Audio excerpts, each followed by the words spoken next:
Mon expérience de juré. Eh bien, en fait, cette expérience de juré m'a permis de lire 6 ouvrages sélectionnés par Libraire en Seine.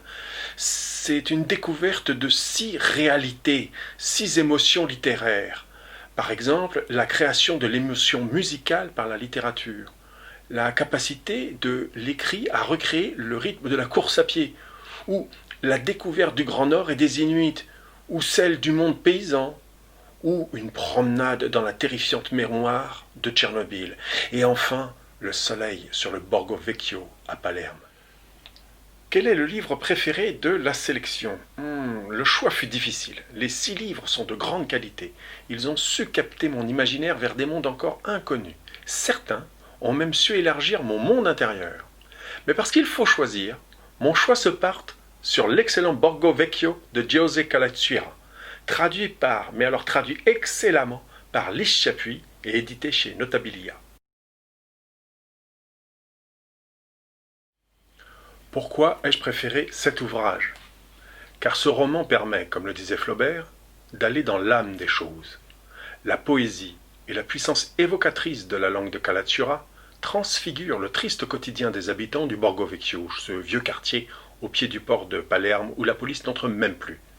Dans ce conte un peu triste et ensoleillé, 5 personnages sont le Borgo Vecchio: Mimo, Toto, Céleste, Cristofaro et Carmela. L'auteur leur souffle la vie et Lys Chapuis, sa traductrice, recrée le miracle dans notre langue. Ce livre est essentiel car il est le roman tel que décrit par Milan Kundera dans son art du roman. Un travail d'investigation et d'élucidation de l'existence. La langue de Calatuira et la magnifique traduction de Lys Chapuis traduisent cette attention au monde, cette qualité du regard, sublimant la misère en lui insufflant la beauté et l'élégance. Les gens étaient captivés par le son de cette sirène qui se mouillait de mer et se noyait dans la nuit. Magnifique, non? Soutenez vos libraires. Dans ce monde de l'immédiateté, du désir et de l'argent roi, le lecteur et son libraire sont des maillons de la chaîne nous reliant encore à notre humanité. Prenons le temps de lire.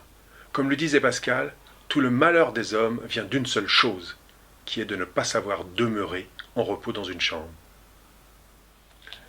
J'aime mon libraire, Lucile, de la Suite, à Versailles, car au-delà de son courage au quotidien et de sa passion pour la littérature et les auteurs, Lucile a une extraordinaire capacité à partager ses coups de cœur et a su aussi s'entourer d'une équipe dynamique et compétente au service de l'écrit et de ses clients.